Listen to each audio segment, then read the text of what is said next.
My name is Kelvin. Today I'm going to share a story, A Christmas Carol. Scene 1. Narrator.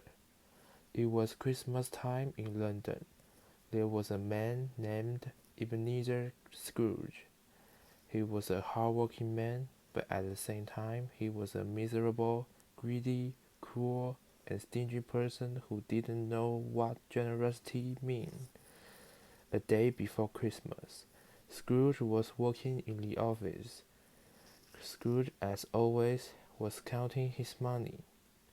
Suddenly, the front door opened, and Mr. Scrooge's nephew came inside. "Merry Christmas, Uncle!" "Christmas? Blah! Christmas is only a lie." "You don't mean that, Uncle?" "Of course I mean that. Christmas is just an excuse not to work.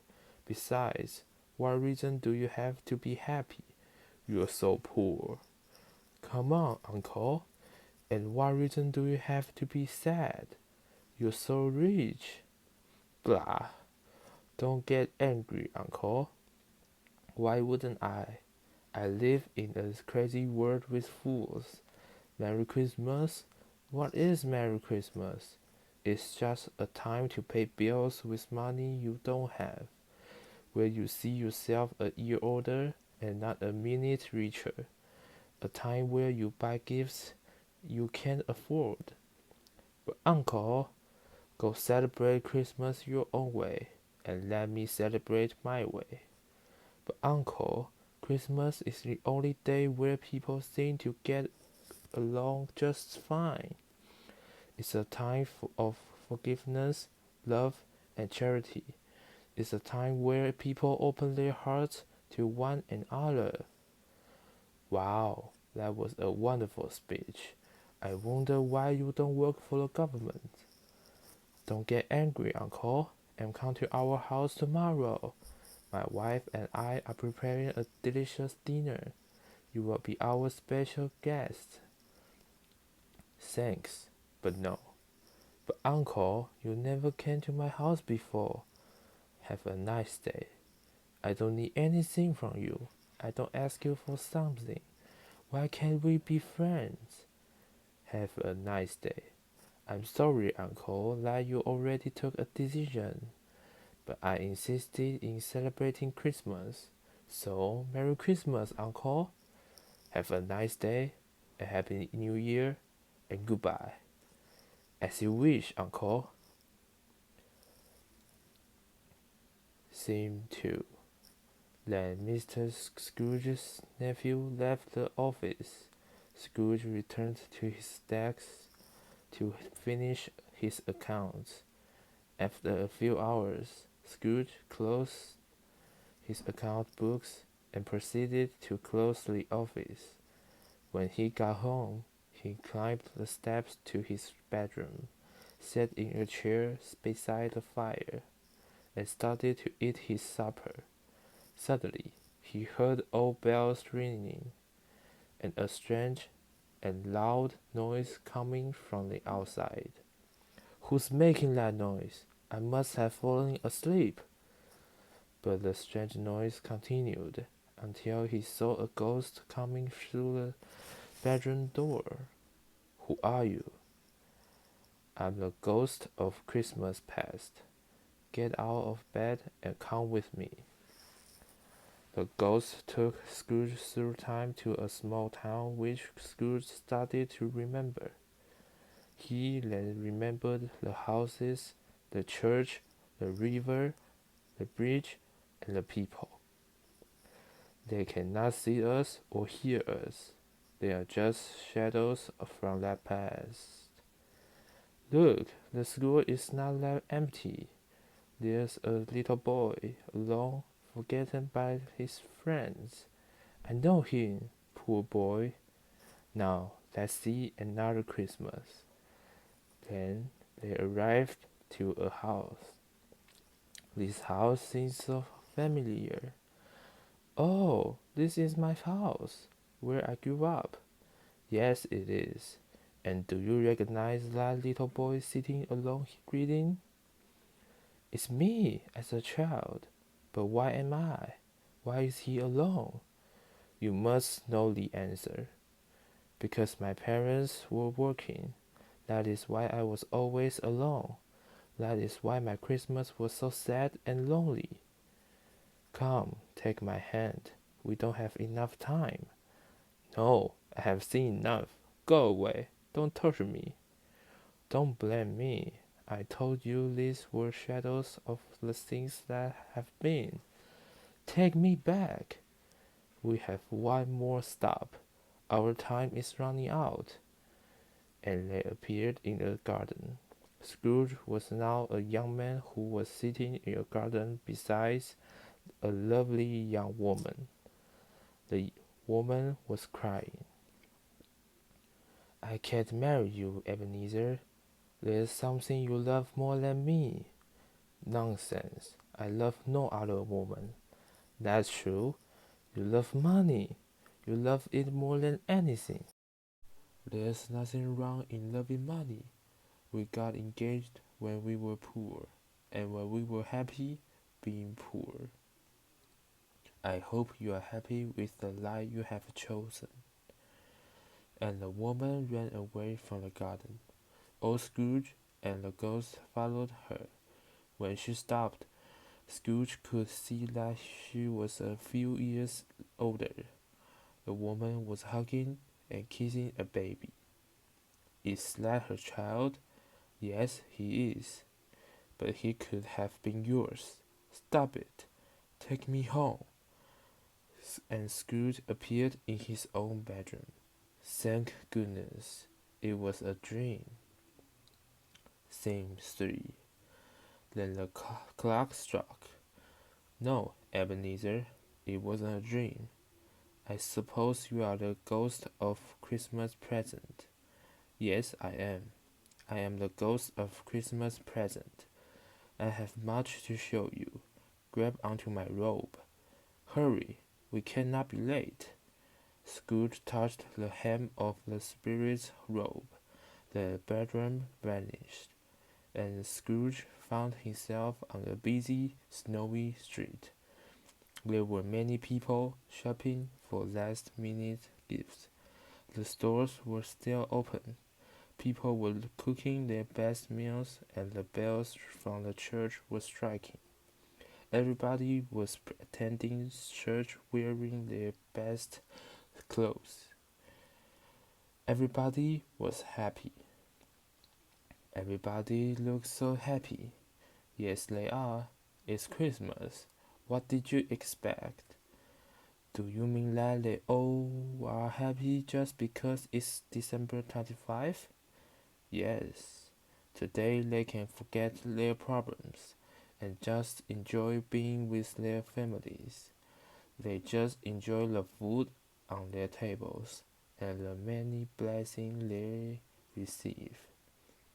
Then the ghost took Scrooge to man's house, and standing there at the door, the ghost proceeded to bless the house. Is this where they live? Of course, this is all he can afford. They look so poor. Their clothes are so old. Love is what you can feel here. The poor man lifted the youngest boy from a chair in the corner and carried him to the table. The boy was pale and thin and carried a crutch. What's wrong with him? Why doesn't he walk?